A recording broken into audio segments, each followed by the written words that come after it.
The galaxy was watching. Every major star system, every moon colony, every trade station. All screens were locked onto a single broadcast. It was not a message of peace. It was not a negotiation. It was a declaration of war. The galactic powers had finally made their choice. 43 alien empires, united under one banner, stood before trillions. Their faces were cold. Their voices were sharp. One by one, their leaders appeared, announcing the same sentence in different languages.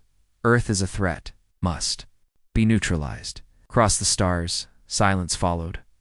On Earth, people gathered in streets, offices, and homes.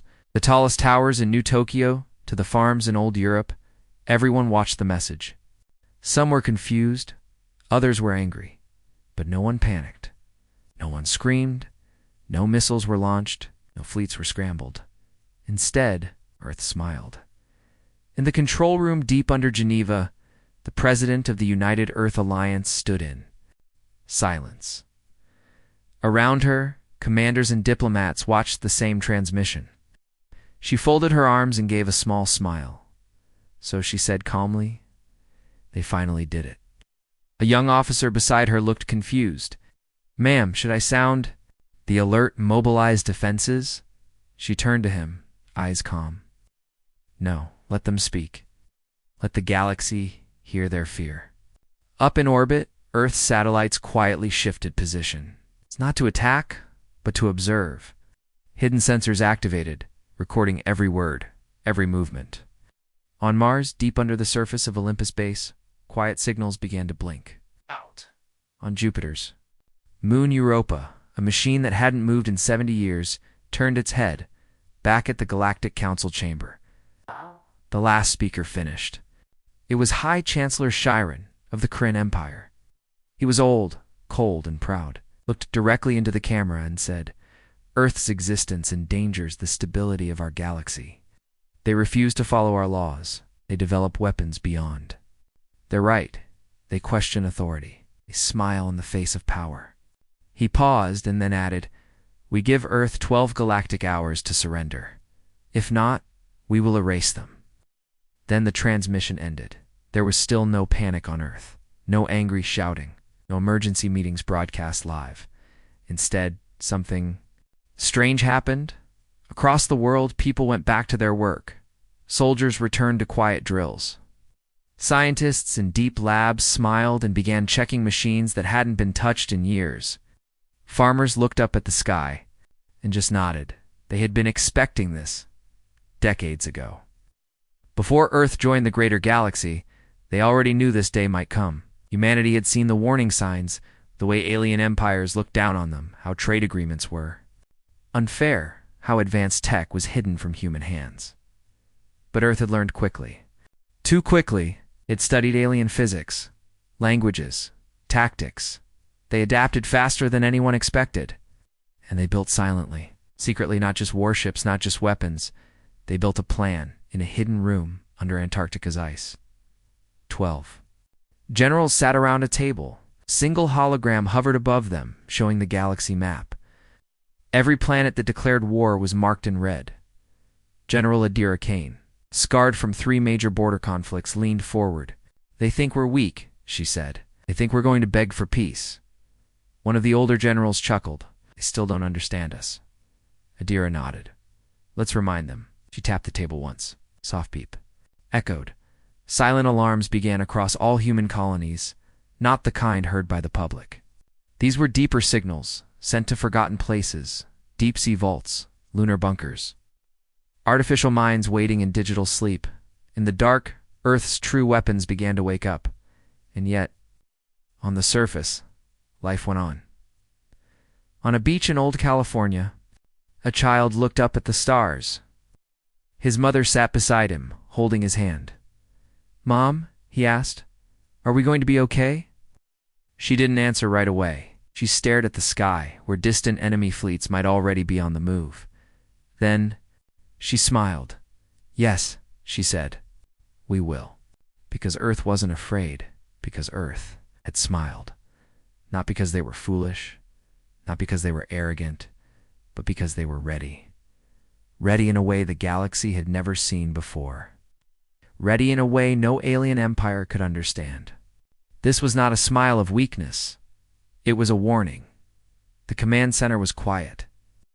Deep under Geneva, beneath layers of steel and silence, the most powerful military minds of Earth gathered. There were no raised voices, no loud alarms. Only quiet focus and a sense of something huge, something about to begin. General Adira Kane stood at the center of the room. Her uniform was clean, simple, but her presence filled the space. Her eyes were sharp, her jaw was tight. She had seen war. She had lived through Earth's darkest hours, from the Mars uprising to the Black Rift conflict. She knew what was coming. She wasn't afraid. On the main screen, the image of the Galactic Council's war declaration still played on a loop. Their final sentence echoed again: surrender or be erased. A few younger officers watched it with clenched fists. One of them, a lieutenant barely out of training, turned to Kane and whispered, "They really think they can erase us." Adira didn't look at him. She just smiled. "They don't know what we've built," she said. "They've only seen what we let them see." The room went still. One of the senior tech officers stepped forward. "Ma'am, do we initiate? Protocol 01? Adira nodded slowly. "Yes. Begin the awakening." Across Earth, silent signals pulsed through the planet. They didn't travel through satellites. They didn't flash on public systems. These were deep pulses, encoded in frequencies only a few machines could understand. Far beneath the Pacific Ocean, in the Mariana Trench, a massive door opened. It had not moved in 90 years. Water rushed through ancient tunnels. Lights flickered. On for the first time in generations, a vault the size of a city came to life. Inside it, a ship stirred. It wasn't built to look beautiful. It wasn't smooth or shining. It was armored, jagged, and terrifying. No alien had ever seen anything like it. The ship's name was the Smiling General. Back in Geneva, Adira stood, alone in a private chamber. A camera hovered in front of her, recording her message. She looked straight into the lens. Her voice was low, steady. "To the galactic powers," she said, "you have declared war on us. You believe this is the first day of a one-sided battle. But what you have started is already planned for, decades ago." She paused. "We knew. You feared us. We saw it in your trade laws, your border patrols, your secret meetings without us. We smiled. Yes, because we were listening, because we were preparing." She ended the recording and sent it not to the Galactic Council, but to neutral systems. To the colonies watching from the sidelines, to the species unsure who to support. She wanted them to hear Earth's truth before the first laser was fired. Then, she turned to the console. Her fingers moved across the surface, unlocking one last file. Operation Horizon Flame. With a single command, Earth's deepest programs came online. AI minds, hidden under the sands of Mercury, woke from frozen sleep. Orbital weapons disguised as abandoned satellites came back online. Human soldiers trained in silence on the edge of Pluto received their first real orders. No panic. No mistakes. Every part of the plan moved like clockwork. In the shadow of Saturn, a hidden listening post intercepted a fleet of Kryn Empire warships. They were heading toward Earth, confident, ready to crush. But Earth let them come. Back on the planet, General Adira walked through a massive underground hangar. Technicians saluted her. Giant machines, taller than buildings, stood still just waiting. One of the officers beside her asked, "Why are we letting them come so close, ma'am?" She stopped, looked up at the machines. "Because they believe." "We're unprepared," she said. "They believe this is just another conquest." The officer was quiet. Then he asked, "And what do we believe?" Adira turned to him, her eyes cold, her voice steady. "We believe they're walking into a storm they don't understand." On a mountain range in Asia, humans watched the skies. In a desert in Africa, ancient runes began to glow. Connected to tech, even humans didn't fully understand. In orbit, one of Earth's stealth ships silently shadowed the alien fleet, and deep in space, Far from any known system, something old stirred. It wasn't human. It was something found long ago. And hidden for this moment, Earth hadn't just built weapons. Earth had found secrets the galaxy tried to bury. And now, with the galactic powers moving closer, Earth smiled again. Not because they were proud, not because they were sure of victory, but because they had already written the first page of this war long before the galaxy even saw them as a threat. They'd always known this day would come, and they had chosen to meet it not with fear, but with a smile. The alien fleets moved quickly. From the edges of the galaxy, thousands of ships began to close in on Earth's borders. They came in waves, fast, proud, and loud. Some carried weapons that could melt cities. Others used energy fields strong, enough to rip apart moons. The galactic powers were confident. After all, this wasn't their first war. They'd destroyed planets before, but Earth said nothing. No response. No official broadcast. Not even a warning. And that silence made the galaxy nervous. On one of the enemy ships, Admiral Null of the Zentari fleet studied Earth's quiet behavior. "Why aren't they defending themselves?" he asked, confused. "Where are their ships?" Another officer replied, "Sir, we're not detecting any major movements. Just a few satellites. No fleets, no defense grids." Null narrowed his eyes. Something's wrong. Meanwhile, back on Earth, the sea began to boil. In the middle of the Pacific Ocean, thousands of miles from any coast, water exploded into the sky. Not from bombs, not from storms, but from below. A shape slowly pushed through the surface. It was massive, longer than a city, taller than any building. Metal plates shined through the steam. Sharp towers, like blades, rose from its back. Lights began to glow across its surface. Red, blue, and white. It looked nothing like alien ships, and that's because it wasn't designed to copy anyone. It was human, built in secret, hidden for nearly a century. Powered by a mix of human engineering and something far older. This was Earth's first vault ship. Its name was Revenant-01 across the world. More oceans opened. In the Arctic, frozen sheets of ice cracked apart. A second ship rose slowly, shaking off the cold like a living thing. In the deserts of Africa, sand split open, revealing hidden lifts carrying massive machines to the surface. In the mountains of South America, giant doors opened into the sky. Another ship crawled upward from the earth, like a sleeping titan finally waking. The vault ships had not been built for peace. They were Earth's hidden answer. Not just warships, but fortresses, each holding technology and power that even the most advanced aliens had never seen. Each ship had its own purpose. One focused on energy control, able to disable enemy fleets from light years away. Another used folded gravity fields, crushing enemy projectiles before they ever hit. And one had no weapons at all. Just a strange humming core at its heart, glowing with symbols no one could read. Back in the control room under Geneva, General Adira Kane watched the feeds coming in. Yes. Every camera showed a different part of the planet awakening. Vault doors opening, ships rising, crews boarding. She spoke softly. "We buried our strength. Now we raise it." A diplomat standing nearby looked pale. "The galaxy will see this as a threat. They'll think we were hiding superweapons." Adira turned to him. "They're right. We were." On Europa, one of Jupiter's moons, a long-forgotten machine came online. Its sensors picked up movement, dozens of alien fleets moving into Earth space. The machine sent one simple message. "To Earth. Target range confirmed. Awaiting clearance." Clearance came from a single word. Engage. And then Revenant-01 moved. It didn't launch missiles. It didn't fire lasers. Instead, the space around it bent. The stars behind it shimmered unnaturally. The ocean split beneath it as it lifted into the sky like a god rising from the sea. People across the world looked up as Revenant-01 passed overhead in cities. Crowds gathered on rooftops, staring in silence. In villages, children pointed and asked if that was an alien ship. Their parents shook their heads. No, they said, that one's ours.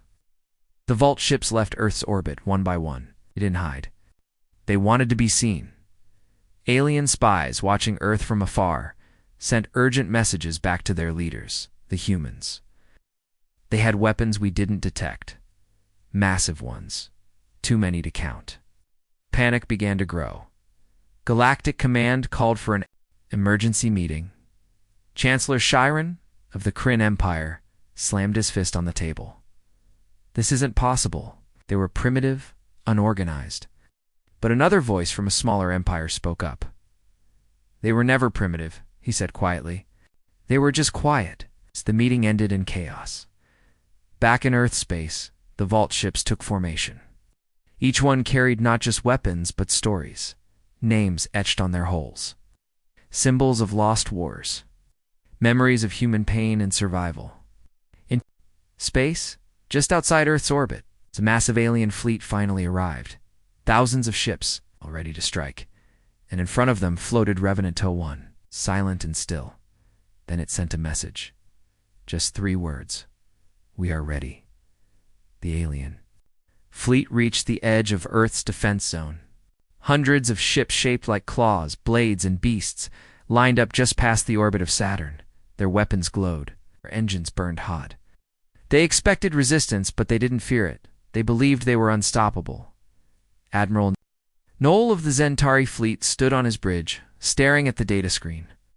We have the advantage, he said confidently. Numbers, speed, and technology. Another officer added, and Earth has nothing beyond a few strange ships.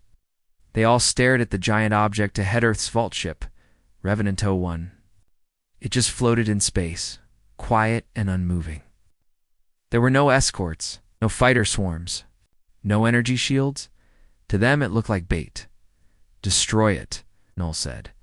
12 alien cruisers broke formation and launched toward Revenant 1. Their cannons charged, missiles armed. The space between them twisted with heat and power. The human ship didn't move, it didn't fire, it didn't even blink, until the first alien missile reached 20 kilometers. Then Revenant 1 vanished. The enemy ships halted in confusion. Radar lost it. Visuals lost it.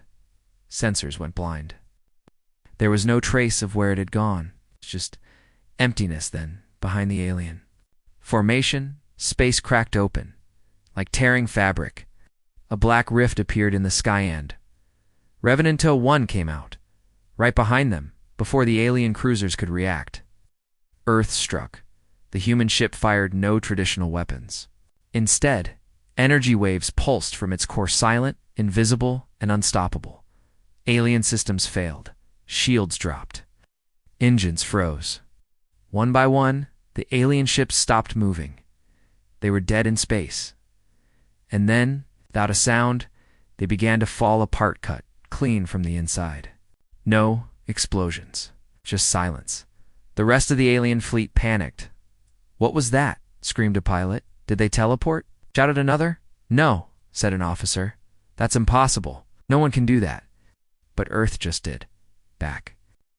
On Revenant 1, Commander Hale watched his monitors calmly. Cloak reset, he said. Anti-predictive fire systems locked. Phased rail array ready. He gave the next order. 2 more vault ships arrived, phasing in from behind Mars. Eco 7 and Black Nova. Together, they created a triangle formation, trapping the alien fleet between them. The aliens tried to retreat, but Earth had predicted that too. From deep space, far beyond Pluto, a signal activated. A hidden human station opened a wormhole and narrow. Unstable went in, pushed out a device that looked like a metal flower. The petals opened. A black pulse spread across space. The wormhole behind the alien fleet collapsed. They were trapped, Admiral. Noel stared in disbelief. This isn't possible. We calculated every response. We studied Earth. He didn't finish. His screen flashed red. A message appeared broadcast directly from the human fleet. You chose the first strike. We will choose the last. Then Earth fired. Real weapons this time. Sonic disruptors. Invisible beams. guided kinetic rods, and electromagnetic net fields. The sky lit up, but there were no loud explosions. Everything was silent, deadly silent. One by one, the alien ships died. Not in glory, not in battle. They died confused. They died terrified. They died without understanding. What Earth had become? Back. On Earth, the people watched. Some cried. Some stood quietly. Some smiled. The news channels didn't show blood or death. They showed Earth's ships, rising together, moving in patterns only human minds could create, fast, unpredictable, beautiful in a strange way. General Adira Kane stood at the top of Earth's orbital command tower. Looking through the glass wall at the black sky above, a young technician beside her whispered, "We destroyed half their fleet." In minutes. Adira didn't celebrate. "They wanted war," she said. "They thought we would panic. They believed we were fragile." She turned around, voice steady. They were wrong. In the Galactic Council chambers, chaos spread. Ambassadors screamed. Military leaders shouted for reports. What happened? How did Earth defeat them so quickly? But no one had answers. The only thing they received was a short video sent by Earth. Translated into every galactic language, it showed Revenanto 1 standing silently in space. Then came a single line, spoken by a human voice, calm, cold, clear.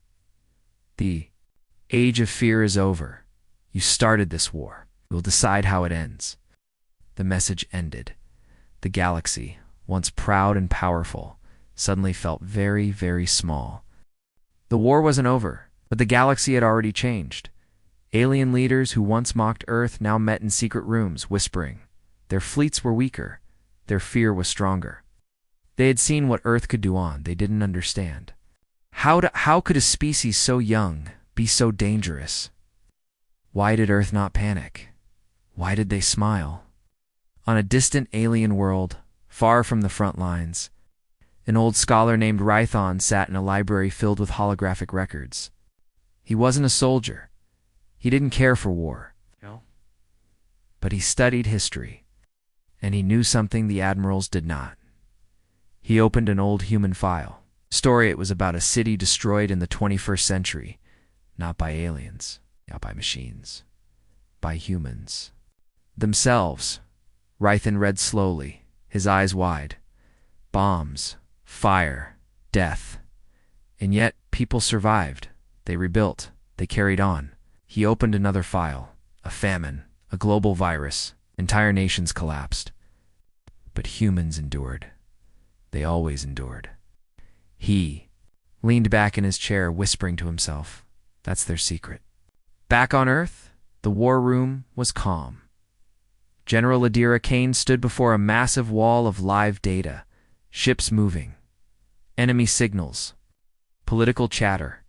Her officers worked without fear. There was no shouting, no chaos, just action.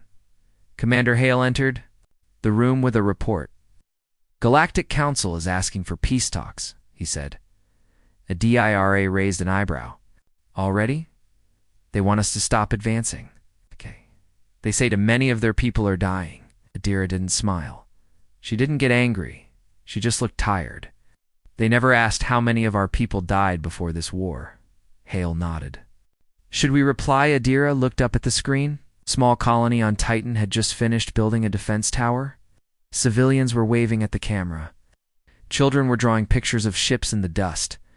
"No reply," she said. "Them feel the silence we felt for years." On one of Earth's smaller ships, a captured alien commander sat in a cold cell. He had expected torture or harsh questions, but instead he was given food, a blanket, and silence. After 2 days, a human soldier came to visit. Her name was Lieutenant Mia Torres. She didn't carry a weapon. She just sat on the other side of the glass wall. The alien looked at her with confusion. "Why are you not angry?" he asked. Mia tilted her head. "Should I be? My fleet helped attack your outpost on Europa. Hundreds of your people died." Mia nodded slowly. "Yes, I lost 2 friends there." The alien blinked. "Then why do you speak calmly?" She looked at him carefully. Then she said something simple, because we've felt pain before. He didn't understand. She leaned forward. You think this is the first time we've lost someone? This is the first war that's taken something from us? She shook her head. Oh, we've been burning for centuries, fighting ourselves. Starving, surviving storms, disease, hate. What you did was not new. But how do you keep fighting? Her answer came quietly. Because we remember who we are, even when the world forgets. The alien stared at her, and for the first time, he didn't feel like a soldier. He felt small. Back on Geneva's command floor, Adira received a message from one of Earth's deep space scouts. A fleet from the Varic Dominion had been moving toward the Mars colonies. But halfway through their journey, they turned back. No shots fired, no reason given. Adira knew why the galaxy wasn't just afraid of Earth's weapons. They were afraid of something else, something harder to fight. Human spirit, the ability to laugh after tragedy, to stand up after a fall, to look at death and say, not today. In deep space, far beyond the war zone, Earth's newest colony ship floated silently toward a distant star. Inside, thousands of civilians slept in cryochambers. Farmers, teachers, children. They weren't soldiers. They were the future. A message played softly through the ship's systems, repeating every hour. If you are hearing this, it means Earth survived. It means you are safe. It means humanity did what it always does. It endured. That message had been recorded years ago, before the war began, as if they knew, as if they always knew. Back on Earth, Adira stood alone on the balcony of the orbital command tower. Looking out at the blue planet below, a junior officer approached quietly. Ma'am. I think the aliens are starting to understand. Adira didn't turn around. They're learning the hardest lesson, she said. The officer nodded. What lesson is that? She finally turned. Her voice was soft but heavy with meaning. That humanity doesn't break. It bends, it bleeds, it burns, but it never breaks. And with that, she walked back into the war room, where the next phase of the operation was already waiting. The Galactic Council sent a signal. It traveled fast, faster than anything Earth had seen before the war. Every human ship received it. Every colony, every base, a white flag, a request for ceasefire. Enough, the message said. Too many have died. Too many worlds have fallen. Let us talk. Let us stop this war. But Earth didn't answer right away. In the silence that followed, alien leaders grew restless. Same powers that once laughed at humanity now waited in fear. Some even began turning on each other, blaming allies for dragging them into a war they thought would be quick. It wasn't quick. It wasn't clean. And Earth had not even shown its full strength yet. Back on the surface, inside the Earth Alliance, headquarters in Geneva, General Adira Kane read the message carefully. Around her, officers and advisors stood quiet. They want peace now, one of them said. Now that we're winning, another added. We should take it. This could all be over. Adira looked at both of them. Over. She repeated softly. Do you think this war is just about territory? About ships and battles? The room went silent. She stood, walked to the window, stared up at the sky. They didn't just attack our borders, she said. They didn't just fire on our colonies. They made a choice. To erase us. Her voice grew heavier. They called us unstable, dangerous, primitive. And when we asked questions, they answered with war. Dud. No one interrupted her. This isn't just a battle, she said. It's a message. The officers understood. The war was never about defense. It was about respect, about survival, and Earth. Earth wanted the galaxy to understand that clearly, so Earth didn't respond to the Council's message. Not yet. Instead, the vault ships moved forward. Across the stars, human fleets advanced. Not to destroy, but to reach the homeworlds of those who voted for Earth's destruction. Not all alien civilizations agreed with the war. Some had tried to stay neutral. Others had warned the Council not to push Earth. Earth spared those. But the ones who supported the first strike They were now the ones begging for mercy. In orbit over the Kryn homeworld, the skies darkened as Revenant 01 arrived. The once mighty Kryn Empire, proud and cruel, had lost 3 fleets already. Their final defense ships floated above their capital, ready to die. Inside Revenant 01, Commander Hale opened a channel to General Adira. "Ma'am," he said, "they are calling for peace." "They say they regret their vote," Adira responded. From her command seat, voice cold, "Let them regret it a little longer." On the ground below, Kryn citizens stared at the human ship above, massive, quiet, unmoving. Some cried, some cursed, some simply watched. Back on Earth, in a quiet room far from the war, a teacher spoke to her class. They were children young, innocent and curious. "Why are we fighting?" one of them asked. She paused, then she said, "We didn't start this war, but we have to end it so it doesn't happen again." A little girl raised her hand. "But didn't the aliens say sorry?"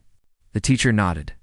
"Some of them did, but only after they saw our strength, not before." Another student asked, "So, what will we do now?" She looked at the stars through the window. "We will teach them, not with hate, not with revenge, but with truth." Across the galaxy, Earth began sending broadcasts, not threats, but recordings, stories, images, the faces of those lost during the first strikes. The names of colonies burned. The sound of the cries heard on Europa, Titan, and the Outer Rim. It wasn't a warning, it was a reminder. Humanity had tried peace first, and now the galaxy would never forget what came after. Finally, Earth sent a message to the Council. It was just a few lines. "You asked for peace. But we never wanted war.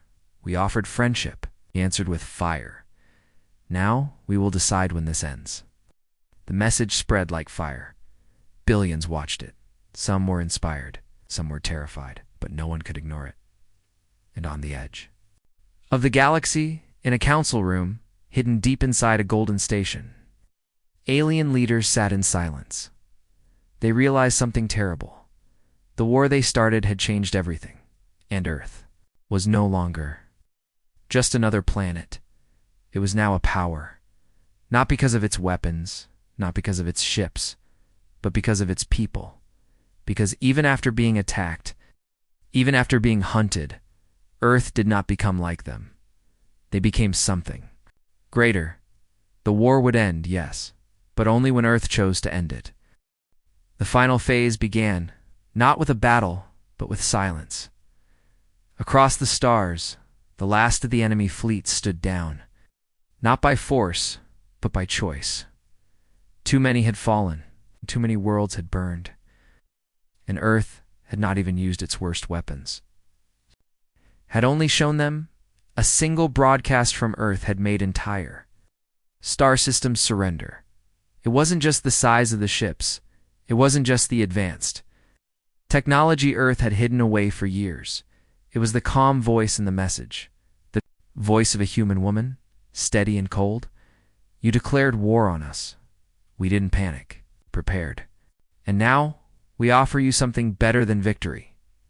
Understanding. If you reject it, we continue." The galaxy had never heard anything like it. Many alien species, born from centuries of power and pride, didn't understand the human smile.